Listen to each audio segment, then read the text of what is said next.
नमस्कार साथियों, स्वागत है टारगेट विद सुमित चैनल पर। साथियों, केवीएस पीआरटी 2023 के लिए बाल विकास एवं शिक्षा शास्त्र के टॉप 50 प्रश्न जो आपके परीक्षा के लिए बहुत ही महत्वपूर्ण हैं। तो चलिए स्टार्ट करते हैं पहले प्रश्न से कि आज का पहला प्रश्न क्या है जो आपका केवीएस एग्जाम चल रहा है, मतलब होने वाला है, उसके लिए बहुत ही महत्वपूर्ण है। तो पहला प्रश्न है, वह कौन सा स्थान है जहां बच्चे की संज्ञानात्मक विकास को सबसे बेहतर तरीके से परिभाषित किया जा सकता है। आपके पास 4 ऑप्शन दिए हैं। खेल का मैदान, विद्यालय एवं कक्षा पर्यावरण, सभागार, ऑप्शन नंबर डी है घर। तो इसमें सही होगा विद्यालय एवं कक्षा पर्यावरण, ऑप्शन नंबर बी सही होगा, विद्यालय एवं कक्षा पर्यावरण। आप अपने मार्क्स अपने कॉपी में लिखते चलिए, आपके कितने नंबर सही हो रहे हैं, 50 में से कितने आ रहे हैं, इस बात को जरूर ध्यान रखिएगा। ठीक, आंसर है विद्यालय एवं कक्षा पर्यावरण। प्रश्न संख्या 2, मानव विकास किन दोनों के योगदान का परिणाम है? अभिभावक एवं अध्यापक का, सामाजिक एवं सांस्कृतिक कारकों का, वंशक्रम एवं वातावरण का। चौथा ऑप्शन है इनमें से कोई नहीं। तो इसका आंसर क्या होगा? तो इसका आंसर होगा वंशक्रम एवं वातावरण का, ऑप्शन नंबर सी सही होगा। किसी भी मानव के विकास के लिए क्या जरूरी है? उसका वंशक्रम और किस वातावरण में बच्चा रहता है। क्लियर। प्रश्न संख्या 3, निम्न में से कौन सा बुद्धिमान बच्चे के लक्षण नहीं है? आपके पास 4 ऑप्शन हैं। जो लंबे निबंधों को बहुत जल्दी रखने की क्षमता रखता हो, वह जो प्रवाहपूर्ण एवं उचित तरीके से संप्रेषण करने की क्षमता रखता है, वह जो मूर्त रूप से सोचता रहता है, वह जो नए परिवेश में स्वयं को समायोजित कर सकता है। पूछा है बुद्धिमान के लक्षण कौन से नहीं हैं। ठीक है, आपको बताना है कि बुद्धिमान के लक्षण कौन हैं। चलिए देखते हैं इसका आंसर क्या है। तो यह है वह जो लंबे निबंधों को, ऑप्शन नंबर ए ही होगा, वह जो लंबे निबंधों को बहुत जल्दी रखने की, फिर रटने की क्षमता रखता है, वह क्या होगा? बुद्धिमान बच्चे के लक्षण नहीं है, ऑप्शन नंबर ए सही है। बाकी सभी क्या है? सही है, सिर्फ एक ही लक्षण जो है बुद्धिमान बच्चे के नहीं है। बच्चे दुनिया के बारे में समाज का सृजन कर सकते हैं, इसका श्रेय किसको जाता है? बच्चे दुनिया के बारे में समाज का सृजन कर सकते हैं, ऑप्शन नंबर ए पियाजे, पावलोव, कोहलबर्ग या स्किनर। तो इसका आंसर होगा आपका पियाजे, ऑप्शन नंबर ए सही है। ऑप्शन ए सही है। पियाजे ने बताया कि बच्चे दुनिया के बारे में अपने समाज का सृजन करते हैं। इसका परिवार एक साधन है। परिवार एक साधन कैसा? अनौपचारिक शिक्षा का, औपचारिक शिक्षा का, दूरस्थ शिक्षा का या गैर औपचारिक शिक्षा का? तो यह है अनौपचारिक शिक्षा का। जो परिवार कैसा साधन है? अनौपचारिक शिक्षा का, ऑप्शन नंबर ए सही होगा यहाँ पास, अनौपचारिक शिक्षा का। अवधारणाओं का विकास मुख्य रूप से किसका हिस्सा है? जो अवधारणाएं होती हैं किसका हिस्सा हैं? तो देखिए, बौद्धिक विकास का, शारीरिक विकास का, सामाजिक विकास का या संवेगात्मक विकास का? तो आइए देखते हैं उत्तर इसका है। तो यह है बौद्धिक विकास का, ऑप्शन नंबर ए सही है, बौद्धिक विकास का। प्रश्न संख्या 7, निम्न कक्षाओं में शिक्षण की खेल विधि आधारित है। किस पर आधारित है? शारीरिक शिक्षा कार्यक्रमों के सिद्धांत पर, शिक्षा की विधियों के सिद्धांत पर, विकास एवं वृद्धि के मनोवैज्ञानिक सिद्धांत पर, शिक्षण के सामाजिक सिद्धांतों पर। कक्षाओं में शिक्षण की खेल विधि आधारित, तो ध्यान रखना है आपको।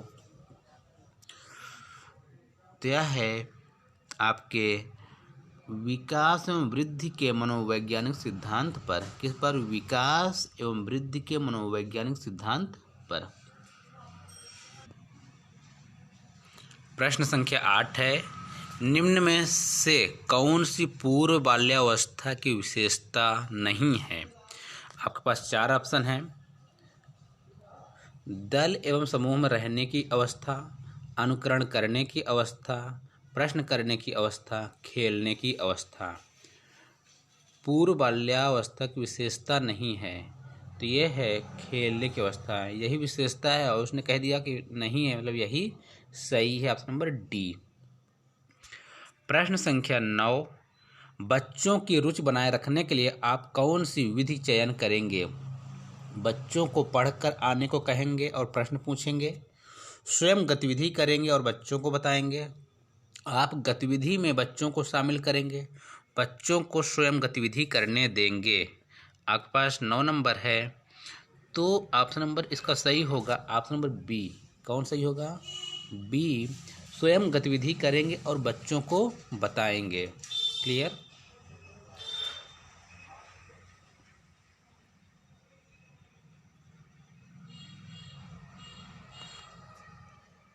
इसका ये भी हो सकता है ना, बच्चों को स्वयं गतिविधि करने के लिए देंगे। हाँ, इसका यही सही होगा, ऑप्शन नंबर डी, बच्चों को स्वयं गतिविधि करने के लिए देंगे। ठीक, चलते हैं अगले प्रश्न की ओर। 10 नंबर, मूल्यांकन किया जाना चाहिए। मूल्यांकन किया जाना चाहिए। मूल्यांकन से बच्चे पढ़ेंगे, इससे बच्चों की उपलब्धि का पता लगता है, बच्चों को सीखने के स्तर का ज्ञान होता है, शिक्षकों की उपलब्धि का पता चलता है। तो इससे पता चलता है बच्चों को सीखने के स्तर, जो बच्चे सीख रहे हैं उनके स्तर क्या है उसका पता चलता है, अर्थात ऑप्शन नंबर सी सही है। प्रश्न संख्या 11, परामर्श का उद्देश्य है बच्चों को समझना, बच्चों की कमियों के कारण का पता करना, बच्चों को समायोजन में सहायता प्रदान करना, उपरोक्त सभी। तो यहाँ सभी परामर्श का उद्देश्य सभी है, इसलिए ऑप्शन नंबर डी सही होगा, उपरोक्त सभी। इसका उत्तर देख लीजिए, उपरोक्त सभी। क्लियर? शिक्षा मनोविज्ञान की दृष्टि से निम्न में से कौन सा कथन सत्य है? बच्चे अपने ज्ञान का सृजन स्वयं करते हैं, विद्यालय में आने से पहले बच्चों को कोई पूर्व ज्ञान नहीं होता, अधिगम प्रक्रिया में बच्चों को कष्ट होता है, बच्चे यथावत वही सीखते हैं जो उन्हें पढ़ाया जाता है। तो यहाँ पर देखिए मनोविज्ञान की दृष्टि से कौन सा कथन सत्य है, तो सत्य ये है, ऑप्शन नंबर ए, बच्चे अपने ज्ञान का सृजन स्वयं करते हैं। बच्चे जो देखते हैं उसके अनुसार अपना ज्ञान का सृजन स्वयं करते हैं, तो ये ऑप्शन नंबर ए सही होगा। क्यों? विद्यालय से आने के पूर्व बच्चे को कुछ ना कुछ तो ज्ञान होता है, अधिगम प्रक्रिया में बच्चों को कष्ट नहीं होता, यदि हम उसको सरल वे में पढ़ाएंगे तो कोई कष्ट नहीं हो सकता। बच्चे यथावत वही सीखते हैं जो उन्हें पढ़ाया जाता नहीं, वो अपने परिवेश से भी, वातावरण, घर परिवार से भी सीखते हैं, इसलिए ऑप्शन नंबर ए करेक्ट होगा।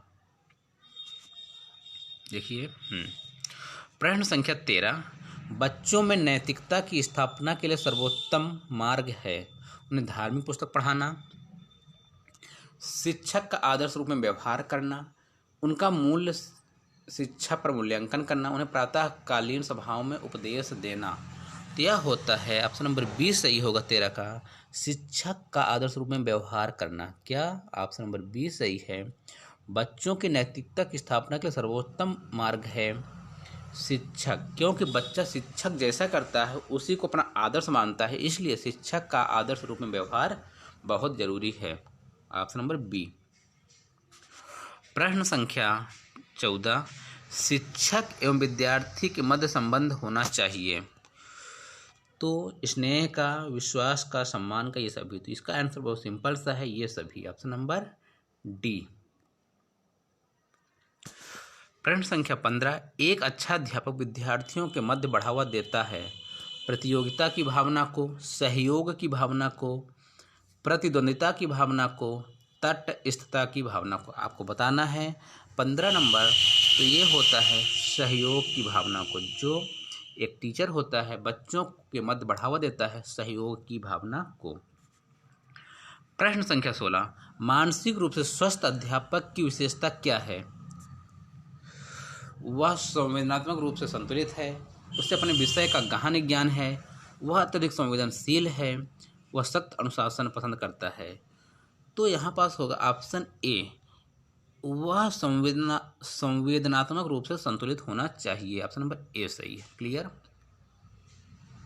प्रश्न संख्या 16, शिक्षा का अति महत्वपूर्ण उद्देश्य है। शिक्षा क्या है, मतलब इसका महत्वपूर्ण उद्देश्य क्या, शिक्षा क्या है? आजीविका कमाना, बच्चे का सर्वांगीण विकास, पढ़ना एवं लिखना सिखाना या सीखना, बौद्धिक विकास। जो शिक्षा का मूल उद्देश्य है ऑप्शन नंबर बी पर, बच्चे का सर्वांगीण विकास करना। जब बच्चे का सर्वांगीण विकास हो जाएगा तो आजीविका भी कमा लेगा, पढ़ना लिखना सीख जाएगा, उसका बौद्धिक विकास भी हो जाएगा। इसलिए ऑप्शन नंबर बी सही यहाँ पास। प्रश्न संख्या 18, बच्चे की बुद्धि लब्धि 90 से 110 के मध्य होती है, वह कैसा होता है? तो आपने खूब पढ़ा होगा इसके बारे में। वह होता है सामान्य बुद्धि वाला, 90 से 110 के बीच वाला सामान्य बुद्धि वाला होता है। प्रश्न संख्या 19, सतत एवं व्यापक मूल्यांकन में व्यापक मूल्यांकन, जो व्यापक मूल्यांकन शब्दावली का तात्पर्य क्या है? जो व्यापक मूल्यांकन शब्दावली का क्या तात्पर्य है? सभी विषयों का मूल्यांकन, सह शैक्षिक क्षेत्र का मूल्यांकन, शैक्षिक एवं सह शैक्षिक क्षेत्र का मूल्यांकन, शैक्षिक क्षेत्र का मूल्यांकन।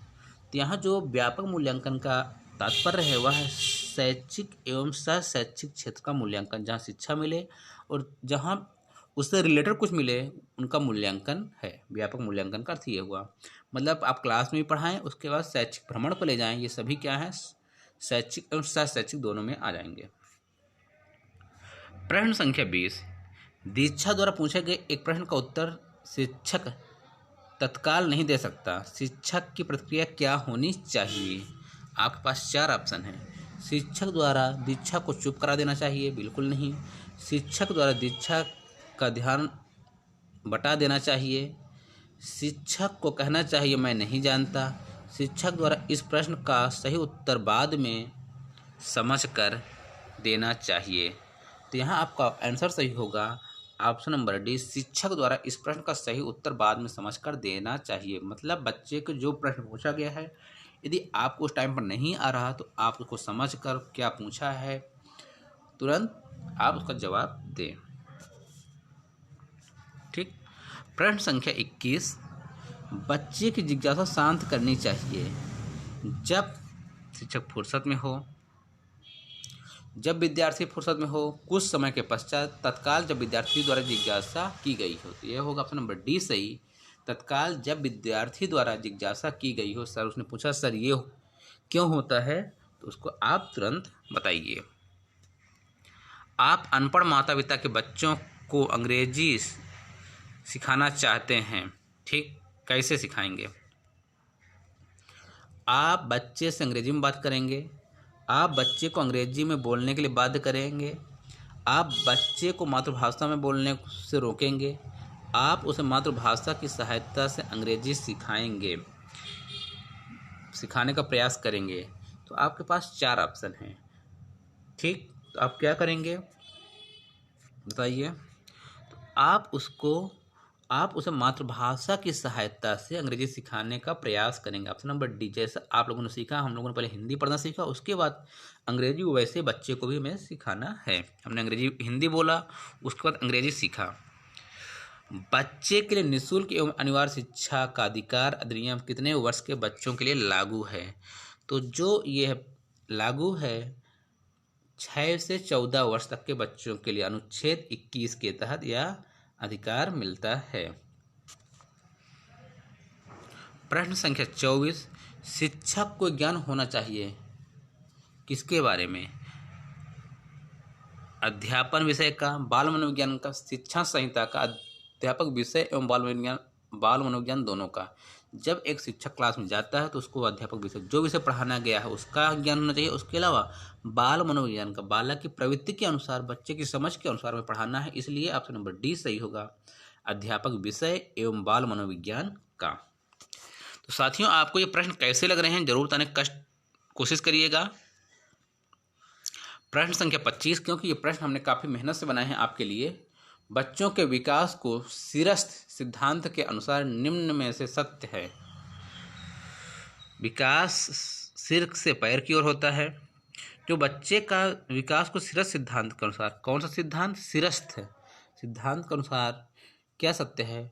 विकास सिर से पैर की ओर होता है, विकास पैर से सिर की ओर, विकास मध्य भाग से परिधि की ओर होता है, उपरोक्त में से कोई नहीं। तो यहाँ पास ऐसा कोई भी नहीं है, इसलिए ऑप्शन नंबर डी सही होगा। प्रश्न संख्या 26, गार्डनर ने 7 बुद्धि का अधिमान निर्धारित किया, इनमें से कौन सा सही नहीं है? उसने जो दिया स्थान संबंधी बुद्धि, भावात्मक बुद्धि, अंतःवैयक्तिक बुद्धि और भावात्मक बुद्धि। तो कौन सही नहीं है 26 का? तो ये होगा ऑप्शन नंबर बी, भावात्मक बुद्धि, ऑप्शन नंबर बी। प्रश्न संख्या 27, घटना और वस्तु के बारे में एक बच्चा तार्किक रूप से सोच सकता है, पियाजे के चरणों के संबंध में सही कथन है। आपको पास 4 ऑप्शन, सेंसरी तंत्रिका तंत्र, प्रारंभिक संचालन प्रक्रिया, मूर्त संचालन प्रक्रिया, औपचारिक संचालन प्रक्रिया। तो आपके पास 4 ऑप्शन है, आपको बताना है। तो यह है मूर्त संचालन प्रक्रिया, मूर्त संचालन प्रक्रिया, ऑप्शन नंबर सी। प्रश्न संख्या 28, सहयोगात्मक रणनीति की किस श्रेणी में महिलाएं निम्न में से संबंधित नहीं होती? स्वीकार्यता, प्रतिरोध, क्रांति, अनुकूलन। आपको बताना है। तो यह होता है प्रतिरोध, ऑप्शन नंबर बी सही हो रहा है। सहयोगात्मक रणनीति के किस श्रेणी में महिलाएं निम्न में संबंधित नहीं होती? तो वह होती है प्रतिरोध में। प्रश्न संख्या 29, वैयक्तिक भिन्नता के मिलन के संबंध में एक अध्यापक की भूमिका होनी चाहिए। आपके पास 4 ऑप्शन हैं, व्यक्ति के दृष्टिकोण, अभिरुचि और योग्यता को जानने के प्रयास, व्यक्ति आधारित पाठ्यक्रमों को उनकी आवश्यकता के अनुसार समझने का प्रयास, उपयुक्त में से दोनों, उपरोक्त में से कोई नहीं। तो यह होगा आपका option number C, option number C. क्यों? यहाँ दोनों होगा। क्लियर? वैयक्तिक भिन्नता के मिलन के संबंध में एक अध्यापक की भूमिका होनी चाहिए, व्यक्ति के दृष्टिकोण, अभिरुचि, योग्यता को जानने का प्रयास, व्यक्ति आधारित पाठ्यक्रमों को उनकी आवश्यकता के अनुसार समझने की कोशिश। इसलिए इसका ऑप्शन नंबर सी सही होगा। विद्यालय क्षेत्र में रचनात्मक निर्धारकों को जानने के लिए इनमें से कौन सा उपागम नहीं है? आपके पास 4 ऑप्शन, कौन सा उपागम नहीं है? वार्तालाप कौशल, बहुविकल्पीय प्रश्न, परियोजनाकार मौखिक प्रश्न। तो यह क्या है? बहुविकल्पीय प्रश्न रचनात्मक निर्धारक नहीं करते। जो बहुविकल्पीय प्रश्न होते हैं वह रचनात्मक निर्धारकों को जानने के लिए उपागम अच्छे नहीं हैं। इसलिए इसका ऑप्शन नंबर बी सही होगा, बहुविकल्पीय प्रश्न। आपकी कक्षा में कुछ छात्र अति मेधावी हैं, आप उन्हें किस तरह पढ़ाएंगे? आपके पास 4 ऑप्शन दिए जा रहे हैं, कक्षा के साथ, उच्च कक्षा के साथ, समृद्धिकरण कार्यक्रमों के द्वारा, जब वे चाहें। क्या आप ऐसा करेंगे? नहीं, उन्हें हम पढ़ाएंगे समृद्धिकरण कार्यक्रमों के द्वारा, ऑप्शन नंबर सी। क्यों? कक्षा के साथ ले जाना मुश्किल, उच्च कक्षा के साथ तो बैलेंस में बैठेगा नहीं, जब वो चाहे ऐसा हो नहीं। उसका सही आंसर समृद्धिकरण कार्यक्रमों के द्वारा। प्रश्न संख्या 32, नैदानिक परीक्षा का मुख्य उद्देश्य क्या है? किसका? नैदानिक। 4 ऑप्शन आपके पास, कक्षा में प्रदर्शन के दौरान सामान्यतया कमजोर क्षेत्र को चिन्हित करना, उपचारात्मक कार्यक्रम के विशेष प्रकृति की आवश्यकता, अकादमिक घटनाओं के कारणों का पता लगाना, छात्र की कठिनाइयों की विशेष प्रकृति को जानना। आपके पास 32 नंबर प्रश्न का उत्तर होना चाहिए। क्या होना चाहिए? आपको बताना है। तो यह होगा ऑप्शन नंबर सी, अकादमिक घटनाओं के कारणों का पता लगाना। नैदानिक परीक्षा का मुख्य उद्देश्य है अकादमिक घटनाओं के कारणों का पता लगाना।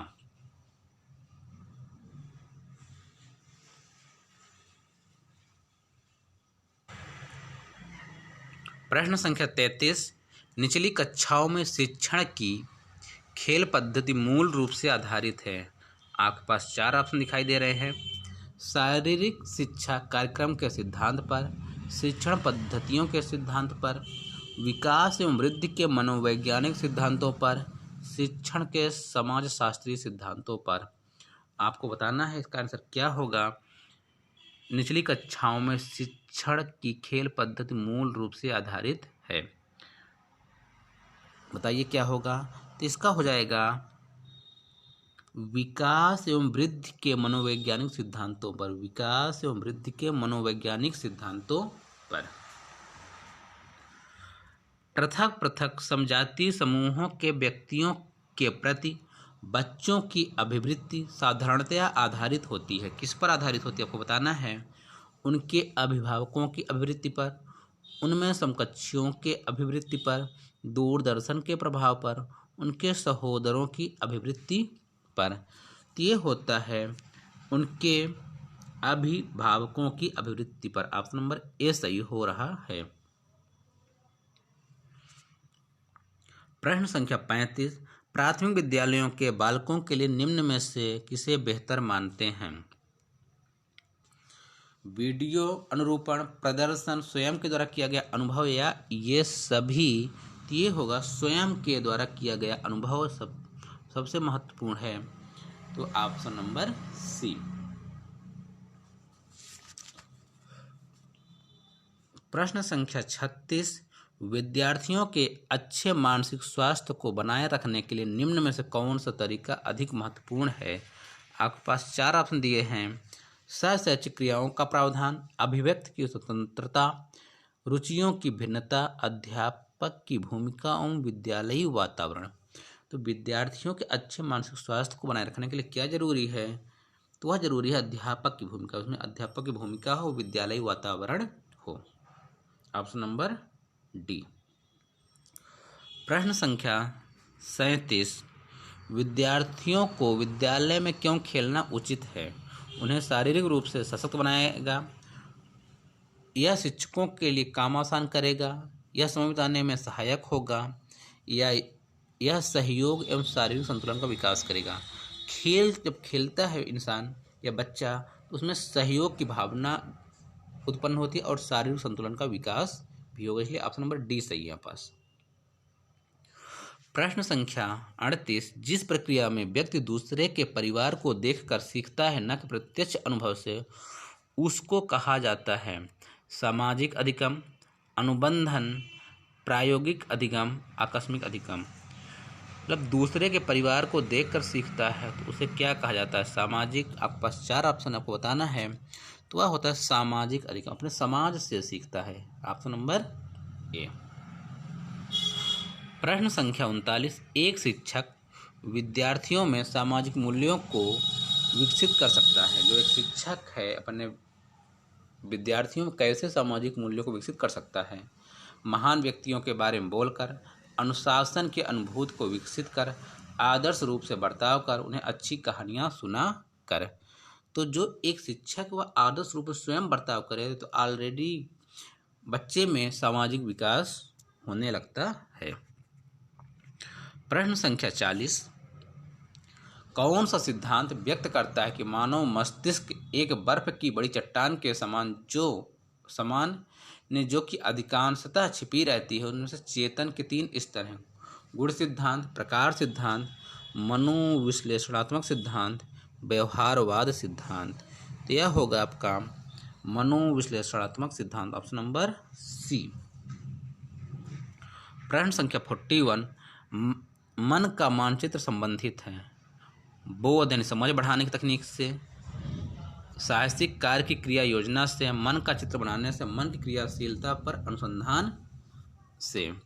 तो यह होगा आपका ऑप्शन नंबर डी, मन की क्रियाशीलता पर अनुसंधान से। उत्तर चेक कर लीजिए।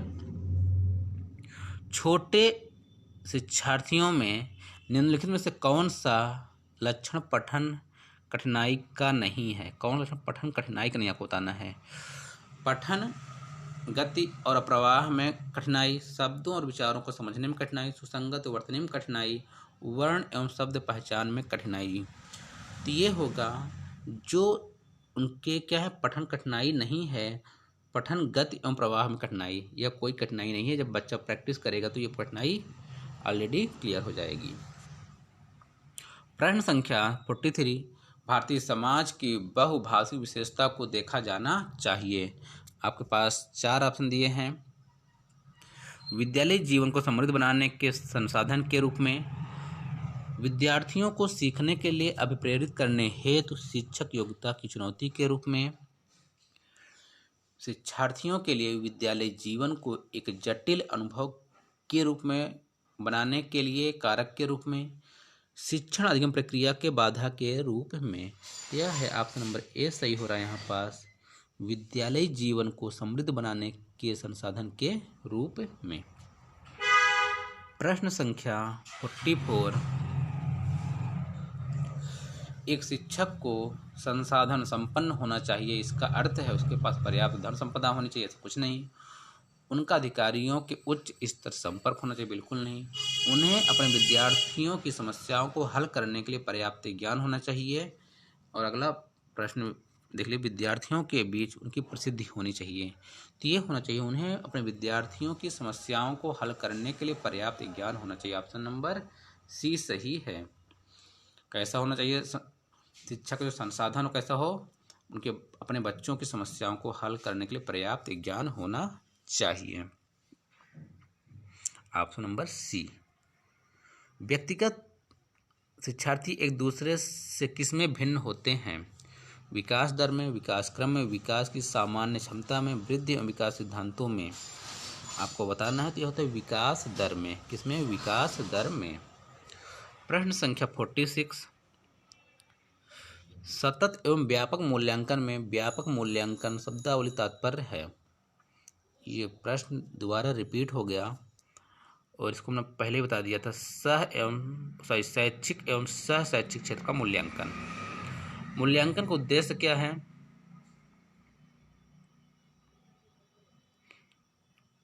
आपके पास 4 पॉइंट दिए हैं, 4 ऑप्शन दिए हैं। बालकों को धीमी गति से सीखने वाले एवं प्रतिभाशाली बच्चों के रूप में लेबल करना, बिल्कुल नहीं, ये गलत। जिन बालकों को उपचारात्मक शिक्षा की आवश्यकता है उनकी पहचान करना, ऐसा कुछ नहीं है मूल्यांकन का उद्देश्य। अधिगम की कठिनाइयों व समस्याओं वाले क्षेत्रों का पता लगाना, ना। यह है उत्पादक जीवन जीने के लिए शिक्षा किस सीमा तक तैयार कर पाई है को पुष्टि पोषण प्रदान करना, मतलब ऑप्शन नंबर डी। प्रश्न संख्या 48, कक्षा में विद्यार्थियों की रुचि बनाए रखने के लिए एक शिक्षक को उचित है श्यामपट्ट का प्रयोग, चर्चा करना, कहानी कहना, प्रश्न पूछना। बहुत सिंपल सा जवाब है। आपको 48 का आपको बताना है क्या होगा। तो यहाँ करना है प्रश्न पूछना है आपको बच्चे से।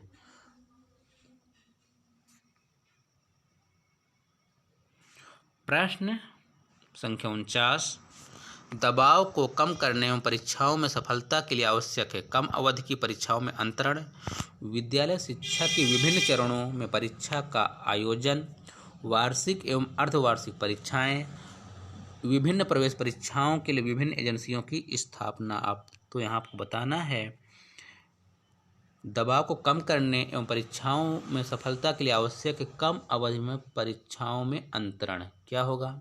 ऑप्शन नंबर ए सही होगा, बाकी गलत होंगे। प्रश्न संख्या 50, विवेचनात्मक शिक्षा शास्त्र का यह दृढ़ विश्वास है कि, जो विवेचनात्मक शिक्षा शास्त्र का क्या दृढ़ विश्वास है? एक शिक्षक को हमेशा कक्ष के अनुदेशन का नेतृत्व करना चाहिए। शिक्षार्थियों को स्वतंत्र रूप से तर्क नहीं करने चाहिए, ये गलत, ये भी गलत। बच्चे स्कूल से बाहर क्या सीखते हैं या अप्रासंगिक है, क्यों अप्रासंगिक, वो भी अच्छी चीज़ सीख सकते हैं। और नंबर डी है, विद्यार्थियों के अनुभव प्रत्यक्ष महत्वपूर्ण होना चाहिए। हाँ, यही सही होगा। आंसर क्या है?